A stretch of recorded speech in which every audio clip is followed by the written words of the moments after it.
All right, and we are live in 10, 9, 8. All right, here we go.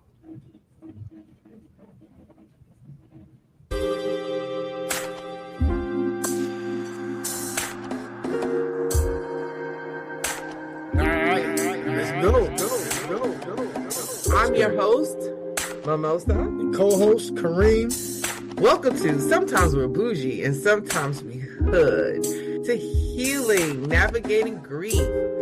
It's a podcast dedicated to exploring the complex emotions of loss, the road to healing, and the strength found in remembrance. Hey.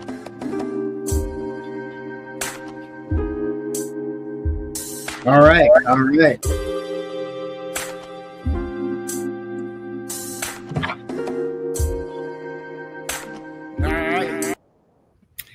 Hello, everyone. Afternoon. What's going on, cousin Kareem? What's going on, Auntie Mimosa? How you doing today? All is well. All is well. And welcome back, everyone. Welcome to Sometimes We're Boujee, Sometimes We're Hood, a podcast dedicated to exploring the complex emotions of loss, the road to healing, and the strength found in remembrance. I'm your host, Auntie Mimosa. Yeah, I'm cousin Kareem. And yes, and whether you're in the depths of grief or slowly learning to live with loss or supporting someone on their journey, this space is for you and for you. And grief is deeply personal. There's no timeline, no rule book. There's no right way, wrong way to navigate it. But through shared experiences, honest conversation, and moments of reflection, we can find comfort, understanding, and hope. Each episode will dive into the emotions that come with loss, anger, sadness, guilt, and acceptance, and talk with experts, survivors, and those who have walked this path of grief. And that's many of us. You are not alone in your grief, and together, we'll move forward, honoring the past while embracing the present. Today's episode is Finding Light, Support in Times of Grief. And we're diving into a deeply important topic of support in grief. When loss happens, support can feel like a lifeline, or sometimes like something that's missing. And we'll explore the real support, what real support looks like, and how to ask for it and how to offer it to others. Whether you're grieving yourself, walking beside someone who is, or just trying to better understand how to show up, this episode is for you. So take a deep breath, find a quiet space, and let's begin this journey toward healing, one conversation at a time. So let's talk, let's heal, and let's remember together. Ooh, so when we confront death, we often rediscover life. And mortality has a way of bringing focus into who you are in your life. And when we realize, like truly realize that life ends, it strips away a lot of the noise. And like suddenly the petty arguments, end of life, endless striving, fear of what others often think, it doesn't matter very much. It does not matter very much. Mortality shapes our vision.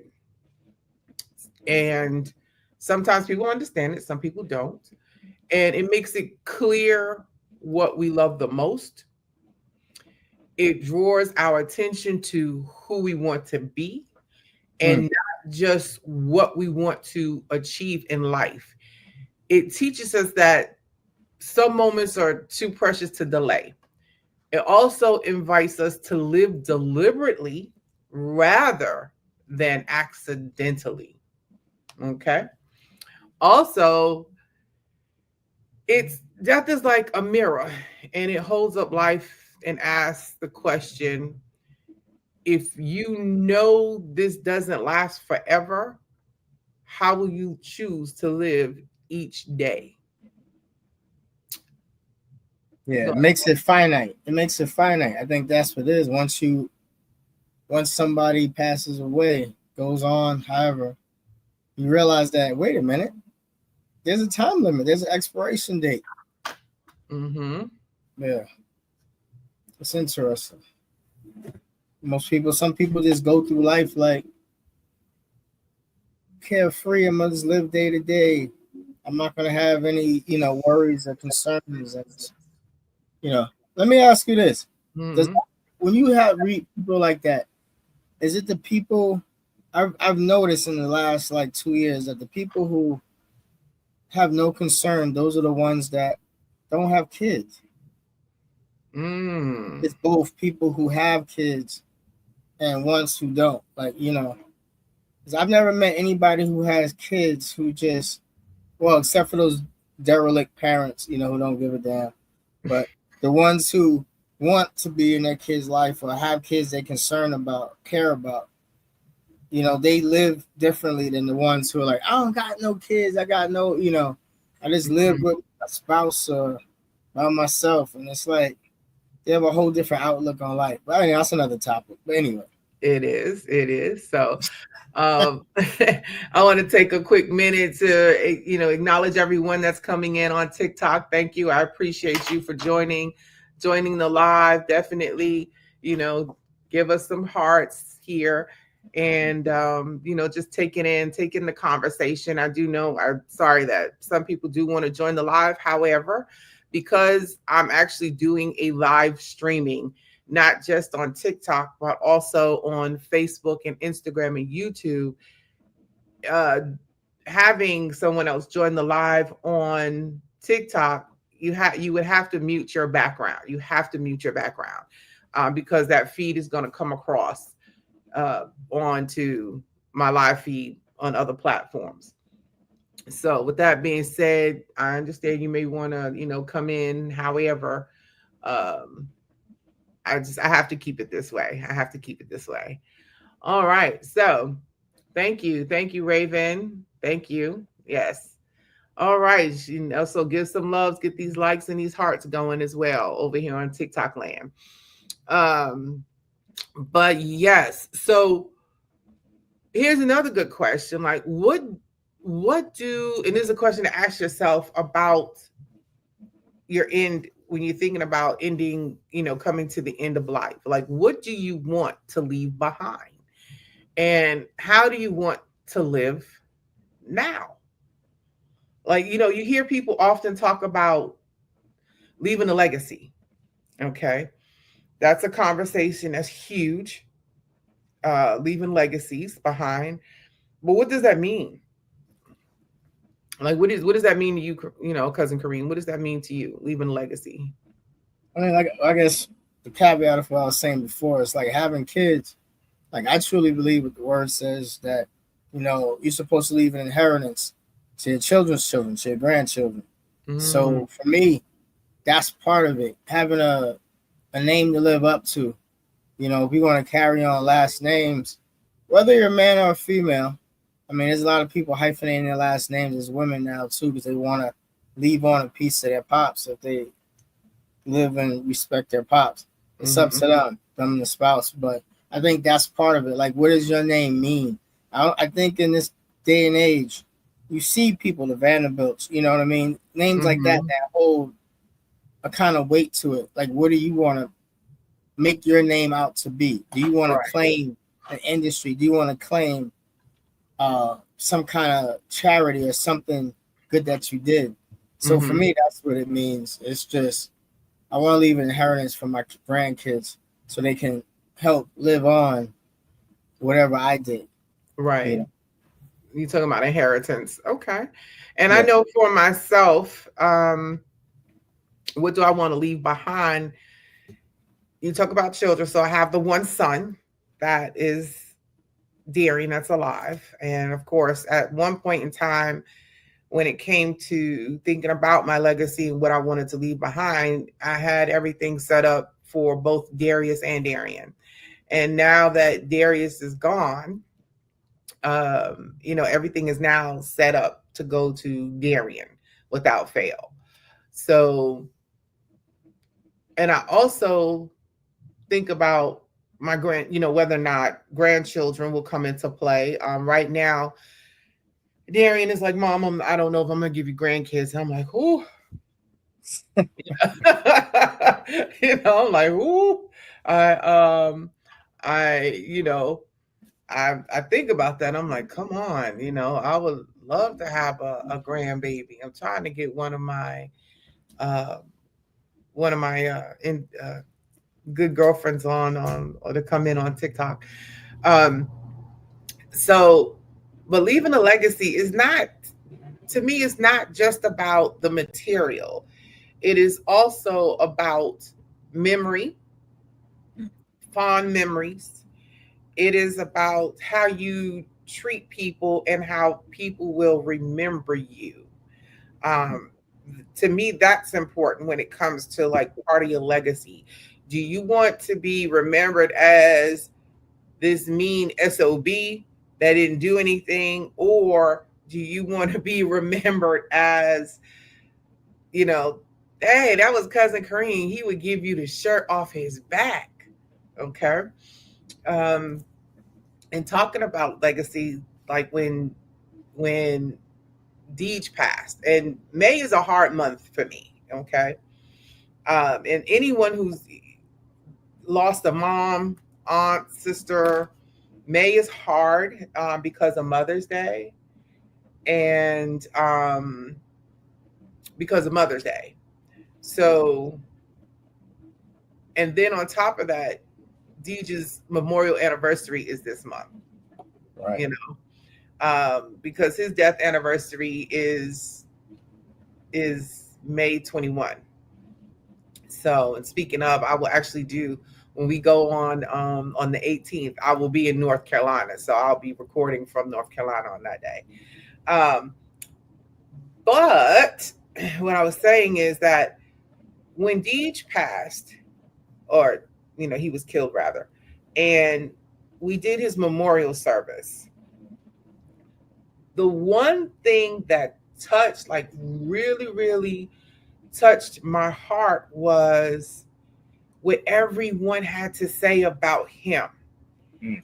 and what he meant to others. His friends kept coming to me, Ma, he was like a brother to me. Ma, he would give the shirt off his back to anybody. Ma, he would help anybody who needed help. He just, he really reached out. I mean, he really touched like that, his community, I call his tribe in Wilmington, North Carolina, and that downtown community of young people who went to the bars, and that's a whole community. That is a whole community, and it never dawns on me how that whole, I want to say, like, area from like downtown Wilmington, like off of Market Street, from third, all those clubs, all those restaurants and bars. That is a community of individuals that loved and still love my son to this day. Because when I go back to Wilmington from time to time, when I travel and I go back and I go downtown, the bouncers, the bartenders, they see me, Ma. They giving me hugs. They embrace Ma, Ma, Ma. They all call me Ma. And from my son's death, I gave birth to two children, but I gained about 50 sons. sons and daughters. Okay. That's a Through good that, feeling. Yeah. it is a good feeling. It really is. So, but with that being said, you talk about the support. What support in grief really means. And that whole community really, and to this day, they support one another and they still support me when I come back to visit. It's the love, the hugs, the when I go back for his birthday, and it's in exactly 6 months. It's like 6 months from his death date and 6 months to his birthday. And I go back and they are there. When I go back to his memorial site where he was killed and we clean it up, his friends are out there. They help me clean it up and straighten it up, pulling weeds and refreshing things and putting down mementos for him at that memorial site. And that's a huge, huge support. Um, it's huge. It's very huge. I can tell you that, and it's so welcomed, and it's so, and I embrace it. I embrace it 100%. So, and with that being said, just know like grief is not something to be fixed. Okay, let's talk about that. Grief is not something to be fixed. It is it's a process. It is a feeling. It is it's anger. It's sadness. It's joy. It's happiness. It's denial. It's some of everything. Yeah. And it's not something like people, you cannot fix someone when they're grieving. You cannot fix an individual or tell somebody to stop grieving, and you can't do that. People try. They try to do it, but you can't do it. You can't do it. It's not wanted, you know? No, definitely not. It's not wanted. Like you don't you don't have to fix a person when they're grieving, you know? I You think that's the common misconception, right? That, I'm just trying to help and, let me just figure out a way to fill in a gap or whatever like that. And you got people who just always a fixer. I could do it. I could do it. But yeah, like you said, there's no call for that. Maybe they want that in their life, a distraction more so than anything. I think maybe that's what a lot of people are looking to do, a distraction so they can put it in the back of their mind at the mm-hmm. moment because it's too difficult to try to associate with the loss at the point of, at right now. Mm-hmm. So they want to put it in the back of their mind. So when it comes up, they be like, oh, okay, yeah, it's not going to emotionally affect me anymore. Right. Right. Right. Right. And they say true support, like what is true support? What does that mean to you? Like is it's presence and not problem solving? You know, true support is what we talked about before. Like when a death first occurs and the family is supported by people bringing food, uh, asking what is, what they can do. Um, but I always say the biggest time when support is truly, truly needed is Hmm. after the dust settles, after it gets quiet, and you really start mourning. That's when the support is very much needed. And at that point in time, that's when, you know, you, instead of asking that person what they need, how about, hey, I'm gonna order a cleaning service to come in, let me know what day's the best day so they can clean your house. Because depending on who the person is that has transition is whether or not you can clean your house or you even want to clean your house. Okay. How about you, the individual, come over and do a chore, do some laundry if that person, family member, friend allows you to do laundry, or cook a meal for them, or cook enough to where you can put it in some containers and stick it in the freezer. So when they're having a bad day, they can just pull that meal, pop it in the microwave, sit down, and call it what it is for that day. We think about support from employers when a death occurs, and and some employees do this, some don't.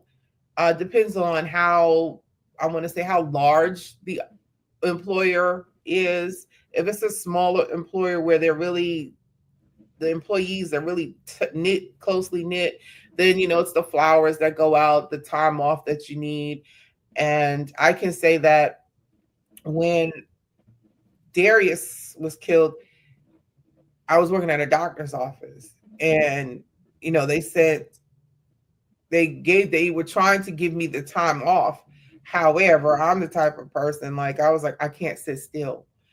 It will drive me crazy to stay home. Yeah, And she's thinking about it all the time now. You got no distraction.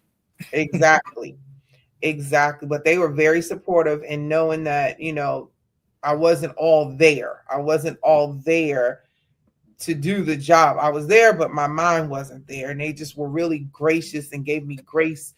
And knowing that I needed the extra support, the extra help, the extra time, you know what I'm saying? To work through it, because I tell you, I went right back to work. I was off for 1 week. Thank you, thank you, thank you, TikTok. They over here meeting my goals.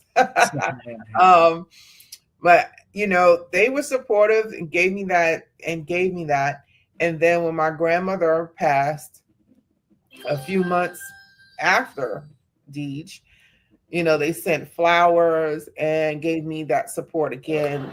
Wasn't like they weren't they weren't very strict about the time off that I needed. They were not strict about the time off that I needed, which is great. And I think about that because with some employers, they're so huge, they're so big. Like, who said 3 days is enough for bereavement? Help me understand that in the world. Yeah. Somebody, anybody, help me understand how 3 days is enough for you to put together a funeral and grieve or mourn and then return back to work. And then some of the policies I've seen, some policies, employee policies are good, pretty good. They're like mom, dad, brother, grandmother, grandfather, aunts, uncles. And then some just limit to when I say immediate family, mother, father, brother, sister. They won't even go past to grandparents or aunts and uncles when it comes to bereavement. Yeah. And the sad part of that is that the family dynamic is so diverse, Right. because it may have been grandma that raised you, it may have been auntie that raised you, or uncle that raised you, and you're telling me I cannot take off to go to the service, and I cannot take off time to mourn. Right. Yeah. You That happened. That happened with my cousin Kevin. Uh, he was in the Air Force. He was in Arizona, and then when he got the message that my mom passed, you know, like she was like more of a mom than an aunt to him. So mm-hmm. he got in the car and drove across the country like a day and a half, just like boop, you know, trying not to speed, but when he could, he did. And I remember getting up, you know, after I got there, and hearing his sound system in the driveway. And I'm like, nah, that can't be him because he's in Arizona. I Mm-hmm. go outside like 5:45 in the morning. I knock on his window. He's like, yo. I'm like, what are you doing? He goes, yo, I heard. So I just hopped in the car. I had to yell at my commander to let me go because it's an aunt, not a mom, you know. Yeah, that meant the world. You know, that really meant the world as far as support. You know, for you to risk your career just to, I mean, not just to, but in that aspect, you're like, man, you got to put it down. Like, no, I need you to understand. I'm going. Right. I don't need your permission at this point. Do Right. what you're gonna do, but I'm going. And yeah, to have that kind of support is a great thing. I mean, he's like a big brother to me more so than anything. And Mhm. it was just yeah, it was a relief to see him there, you know what I mean? For the Right. whole time. Because he was the one that grabbed me because I almost passed out. It was after the wake, everything. Mhm. And I was standing at the door and I went to the door because it was like 7:45. Mom would come back from doing whatever she was doing sometime. And I Mhm. look out looking for her car. And I Mhm. realized she's not coming home. Mhm. And it was that moment that I let my, like 2 weeks after she passed, I let the grief come out, Mhm. you know, and I literally, my legs went weak. And he like caught me before I hit the ground. And I'm Mhm. like, it's crazy. I think like some people's reaction to loss is so grand that you forget in taking care of so many aspects of the ceremony. How you want to say, like, yeah, get going home ceremony, however, Mhm. that you forgot to actually start accepting it. And then once it starts coming in, then all of a sudden you're like, oh, wait a minute, oh, the feelings hit, the emotions hit, and Mhm. all the other feelings and emotions hit, and you find yourself up for like a couple of hours a days just trying to gain control over the emotions and the feelings. Mhm. Mhm. Yeah, it's I look at some people and they just like, oh well, Mhm. next day, next, I don't know. Like everybody does it a different way, and that's the one thing I appreciate you saying. Is like, yeah, there's no time frame on it. There's no time limit. There's no right way, wrong way to do it. You gotta get it done. Right. Happen with whichever way it's going to happen. You Yes. not know how it's going to happen until Mhm. you. Right. Right. And then like big sister Pastor George over here on my TikTok, she made the statement that there, there were people that she knew her entire life that did not support her family during the death of her mom. That is that's hard to deal with as well. Like people you've known your entire life, knew your family, knew that individual, or that individual was really a key player in their lives, and you get no support from that person to help navigate you through the grief, or just be there just to see their face. And like, what is that? What do you call that? Now, we can sit here and come up with all kind of excuses, or I would say, or things that we think, you know what I'm saying, may have taken place. Like maybe it was too hard for them. I Right. know of a situation where people just couldn't come to Yeah. a individual service, and it's like it was too difficult for them. But they may have sent flowers, they may have sent, made a phone call. And sometimes people don't even understand how a simple phone call, just a simple phone call, could ease your grief or mourning for that moment, right? Yeah. A Just simple to call. yeah, the phone call with the memories, the good memories. To generally, the good ones will either make you laugh or smile. Mm, Those are the ones that I think are like the most needed because it puts that good spin on it. Anyway, go. mhm. Let me It interrupt. does. It does. It does. It really does. Um, like and there are different needs for different people when it comes to grief and mourning and like being supportive. So there is no one size fits all when it comes to support of someone who's grieving. Um it's it's different because like you might have somebody who's extremely talkative, you might have somebody who's quiet, uh you might have a person that they crave the company, you might have somebody who just wants solitude and just comfort in their privacy.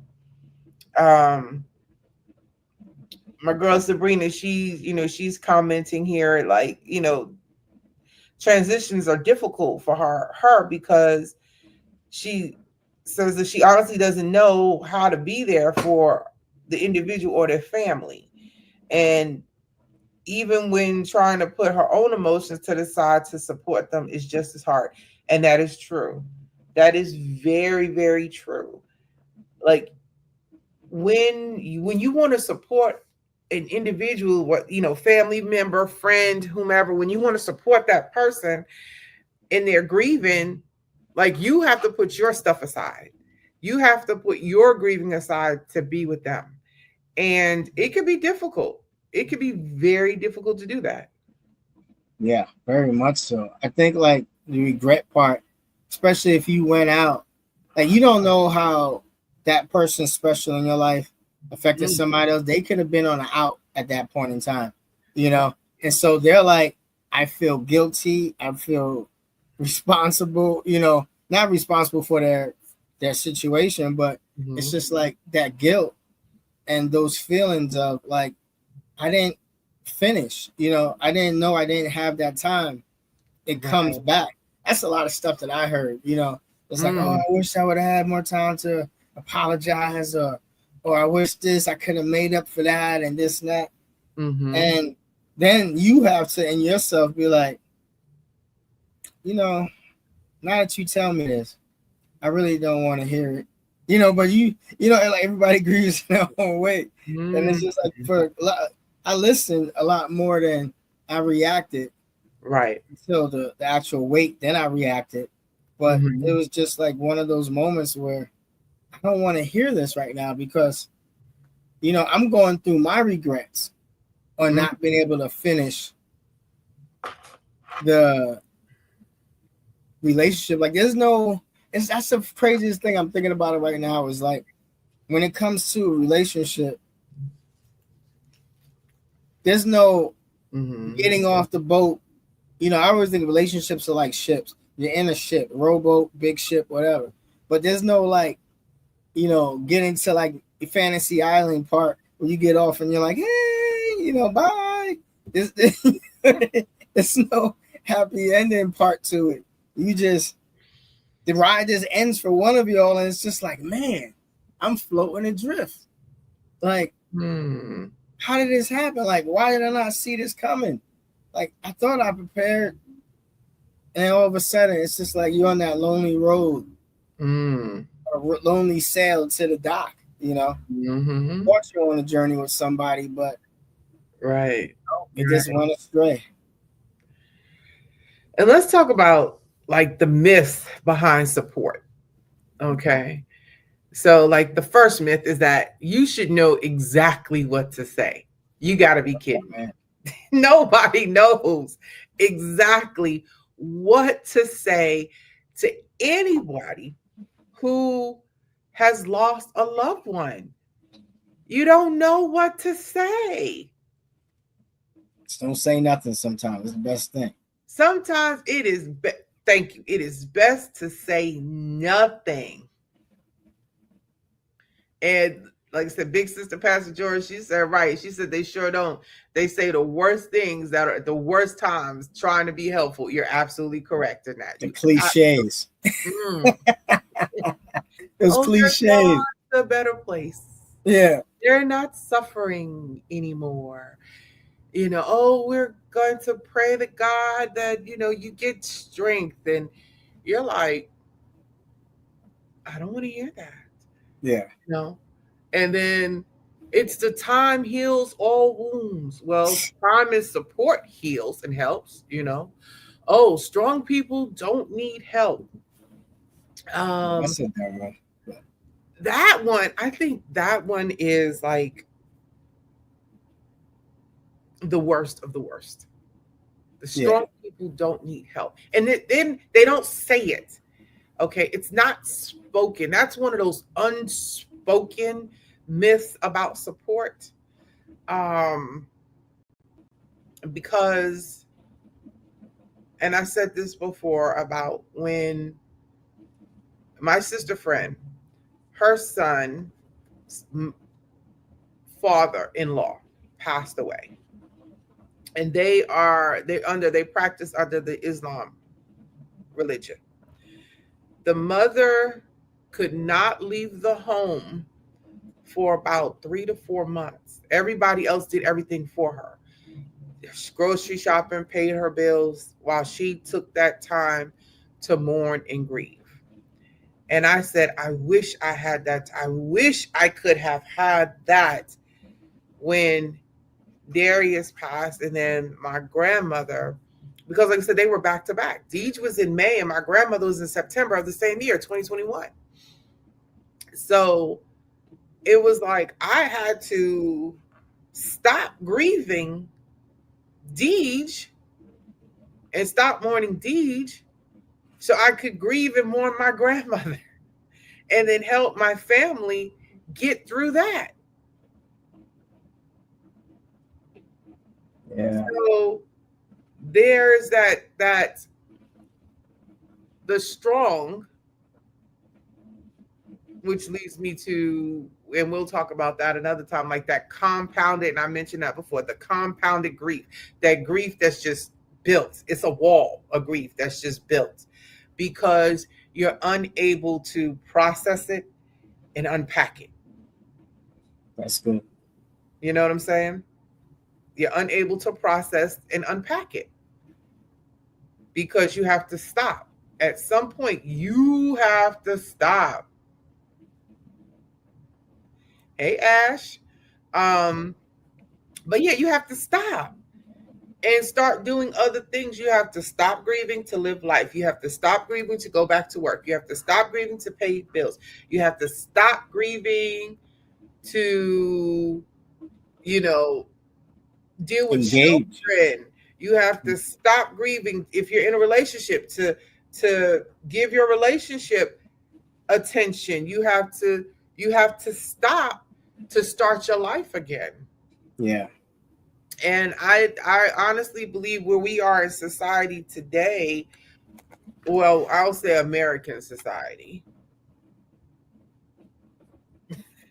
You see the look on my face, right? Amer- an American society.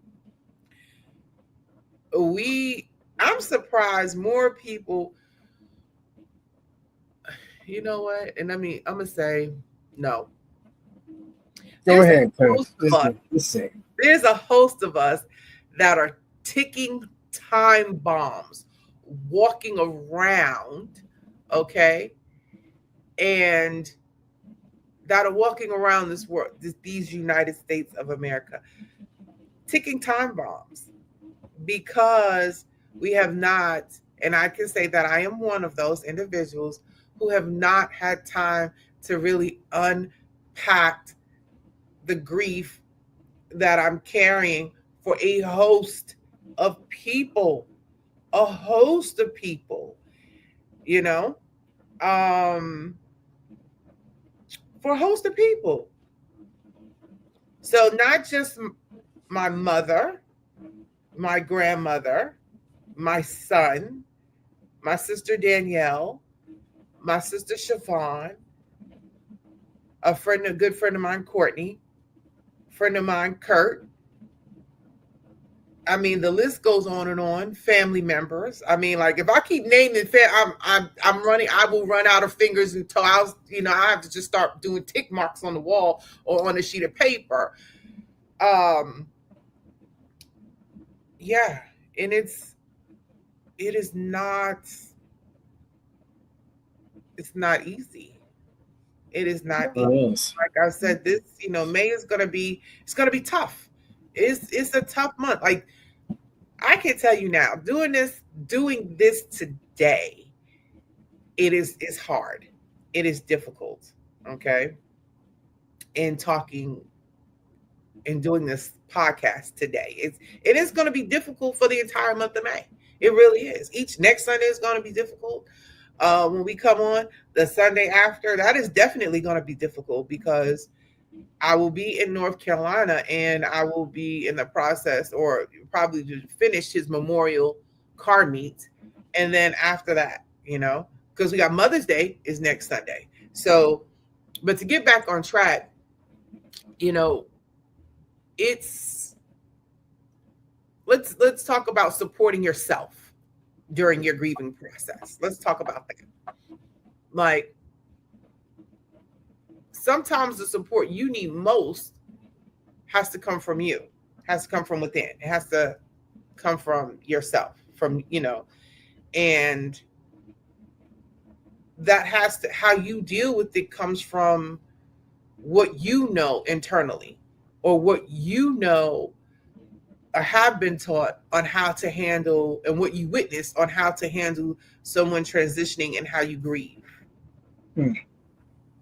And I also, really quick say happy heavenly birthday to, big sister Pastor George's mom. And I know she's my big sister. I know she's going through it. She's been going through it like this week leading up to today. And we talked about that. So in my support, talking about supporting someone, I'm there to listen to her so she can talk to me. Okay. So she can talk to me and unload on me, and I can just hold space for her. And that's another way for support. Allow someone to just hold space. You hold space for that person and allow them to talk to you. Yeah, yeah. Be that earpiece. Yeah. Mm-hmm. Right. Right. Just listen. And that's something we have to learn to do is just listen and ask for help. You know, ask for help sometimes and give yourself permission to set boundaries. Say no to going to events or having conversations or expectations. And I could say that I've gotten better with that. How do you feel about setting boundaries and saying no, cousin Kareem? Yeah, I think I've gotten better with that too. I think as you get older, you just like, nope, I'm not moving this boundary back. I said it, I meant it. If you don't like it, bye. It's like I just gotta put it towards people like that. It's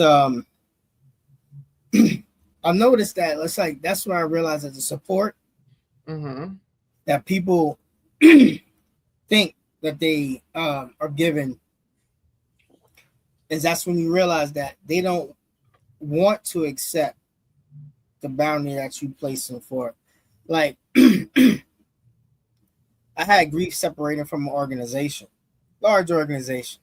You know, it might offend some people. I apologize. Well, yeah, I'll just apologize if it hits you the wrong way. But when I separated from the church, it was funny because I was so involved, you know, and people were like, "You're leaving? Like, why?" People, I get a phone call. People, how do you get my number in the first place? Like, I've known you for 7 years. You ain't never one time reached out, but now all of a sudden you calling me talking about, yo, why are you leaving? Why are you letting the enemy get to you with all this? Not.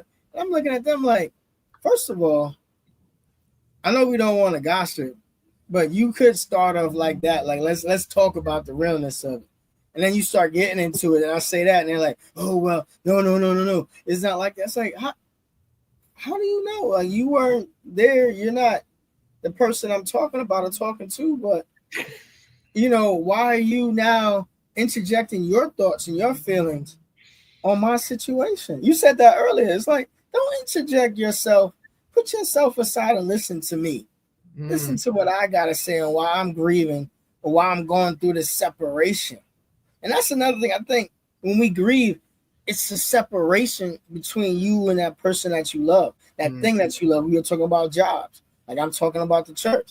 It's mm, like it was something that I truly admired and loved, and then I woke up one day and was like, a boundary was crossed.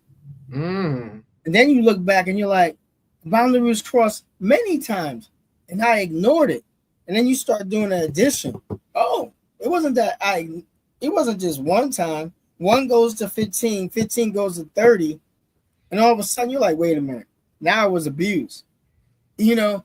And then you sit back and you're like, I let my boundary be moved, and yeah, it's not happening no more. I'm out, you know, and I can let go of that, and you can move on. But then you deal with the on the other side of it, you deal with the anger, you deal with the, a lot of other things. But yeah, mm. moving boundaries, setting boundaries is Right. strong in life, and that's something that I don't know if you don't think about.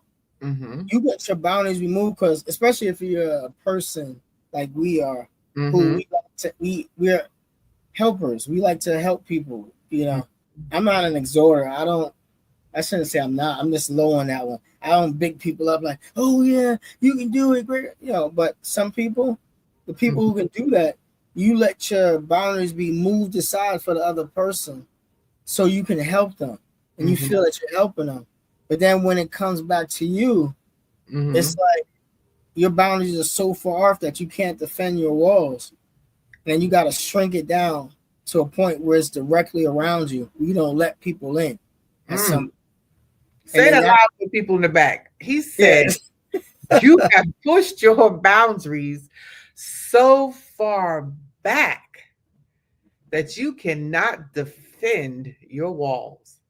Yep, it's a real thing. And then when you get to that point, now you start. That's when the anger hits on the regret. Is just the cause of the anger is because of the regret. I should have never let my walls down. I should have never let my boundaries down. Be moved. And then you're like, oh my goodness, like you mad at yourself. You're mad at them, but you're more mad at yourself. You Mm, know, and then it becomes, do I forgive them? And then you say, wait a minute, how am I supposed to forgive them? People always bring up the Bible. Oh, forgive them, 7 times? No, 77 times. How do I forgive somebody when they don't admit what they did wrong? It's mm, like, I'm forgiving you, but you don't know I'm forgiving you. I can even tell you I'm forgiving you. You're like, what you forgiving me for? I didn't do nothing. But they ain't, you know what I'm saying? So how do you forgive somebody when they don't know that they did wrong? If they know mm, they did wrong and they say, hey, can you forgive me? Okay, boom, we straight now. We on the same page. But mm, and then you look at it, the same wrongs when that said person that you love goes on, and you know they did that person wrong, and you look at them like, man, it was such they should have had more time. And you look at them like, for what? Like for so you can feel better? Anyway, yeah, I go down the wrong path. Forgive me, all y'all. Um, he went down the rabbit hole. yeah, there's some unresolved stuff still there, but Yes, it it is. happened But it's because okay. That's why we have real conversation because, you know, like we said when we first started in discussion about this podcast and, come having these conversations about grief. Yes, there are feelings, there are emotions that's going to come up that are unresolved. And this is part of the healing, and people who are listening to this podcast, this is part of the healing process. Not only is it healing for me, it's healing, Auntie Mimosa, but it's healing for cousin Kareem, yeah, and it should also be healing for you as well, because this is where we are. We are human yeah, beings. Okay. We are, spirit, we have feelings, we have emotions, and our emotions, feelings about grief, again, one size does not fit all. We all have different beliefs and different opinions, and that's why we're here to talk, and that's why we're here to have this conversation about grief, and to give people a platform speak. to speak and express themselves, as well. So, and through comments, please comment. We ask everyone comment. We ask everyone to, you know, go back and listen to some of the past reels. If something resonates, hey, Yeah. let us know. Let us know. But It's like a look, validation because mhm, I think a lot of people in their grief they feel guilty that they can't do at the time for other people. mhm, If you're a doer for other people, if you're a doer, not a sayer, I should say it mhm, like that. You know, that's something from that other world that I left too. Be a mhm, doer, not a sayer. And it's like, mhm, but when you become a doer and not a sayer, and people hold on to you to be that strong person, like you were saying earlier, and then for the first time, you can't be that strong person for them. Then they mhm, looking at you like, oh, see, you wasn't real. You know what I mean? It's like, it's like, no, you do understand that everybody at some point has to go through it. And I think, like, I'm hoping that we get through to people with this podcast is to validate the fact that you don't have to know how to do it. mhm. That you can just be in that moment trying to figure it out, and it's okay. Don't Right. step on yourself thinking that I gotta fit into that mold, that box of what other people think I should be. Mhm. They got no control over you, and Right. don't give them that control over you to make you feel like you have to assimilate, you have to become set person in your grief, Mm. because that's going to hinder you from healing. Exactly. Exactly. Exactly. And people become tired mentally, emotionally, um, physically fatigued behind grieving and mourning. They, as Big Sister Pastor George says, you get depleted because you have nothing else to give. Yeah. Um, and in that, it's like build like how do you build a grief support system? Like, is that something you ever thought about, like building a grief support system? And in that, a lot of people hire help therapists, go to therapy. Yep. Okay. Sure. You have your friends. During the pandemic, a whole lot of online therapists and online groups have, you know, showed up or created. Um, you have different, rituals and things that you may do. You light a candle for someone on their birthday, or you go to the gravesite, you visit the gravesite on their birthday or their death anniversary or the holidays, for support. um but I will say, like, when it comes to your therapist, one, interview your therapist. Don't just Yeah. go with the first therapist you select or you find. Interview that therapist. Is it a process? Yes, because you want the right therapist. Interview your therapist, before deciding exactly which therapist you're going to go with. Make Yeah. sure they're honest. And you may have to, and here's a question you may have to ask that therapist: if I get to a point where you can no longer assist me, will you let me know? That's deep. That's deep. Yeah. Okay. Don't keep bringing me into these sessions Collecting. knowing Go ahead. knowing you cannot help me, or you can no longer assist me because you want to collect funds for your business or for your practice. Okay. And that's the one thing I said this. I had this great therapist, wonderful therapist. I would recommend her to anybody. Dr. April Wells of Wells of Wholeness. Beautiful woman, beautiful.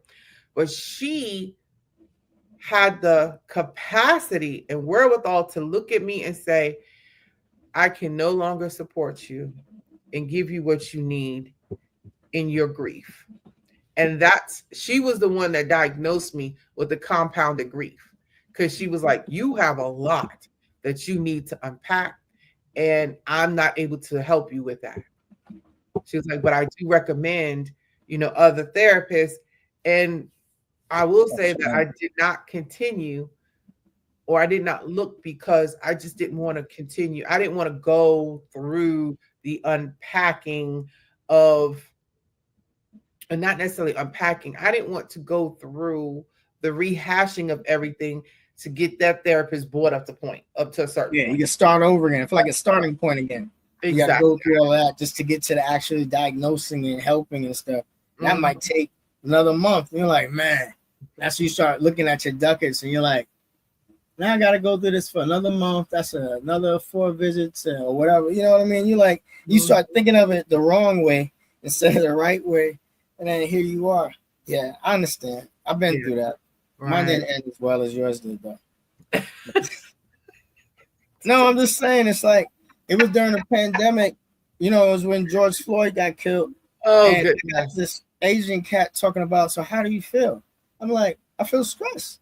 You know, I don't live in the mainland, but I got family out there. Like, how am I supposed to feel if a young brother, cousin, uncle, whatever like that gets accosted by the police? Like, he goes, "Well, tell me how you feel." I was like, if I tell you how I feel, can you empathize? Have you ever been pulled over, first of all, in your life? He's like, no.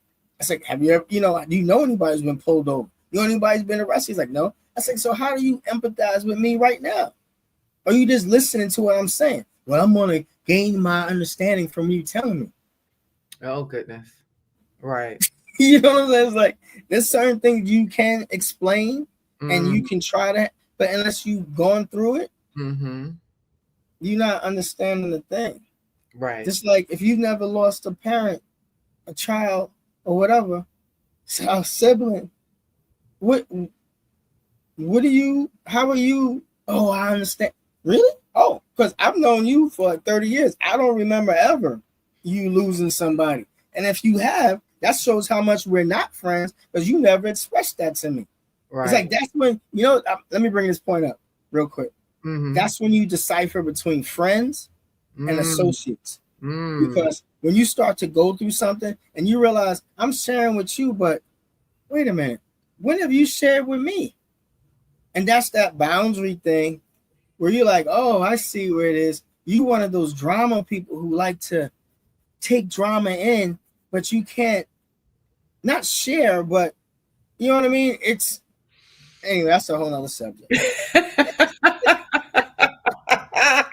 It's just, Oh my this goodness. thing goes deep. I mean, yo, this It is does. monolithic deep. It does. And that's why we're having these conversations. Grief is not a surface level conversation.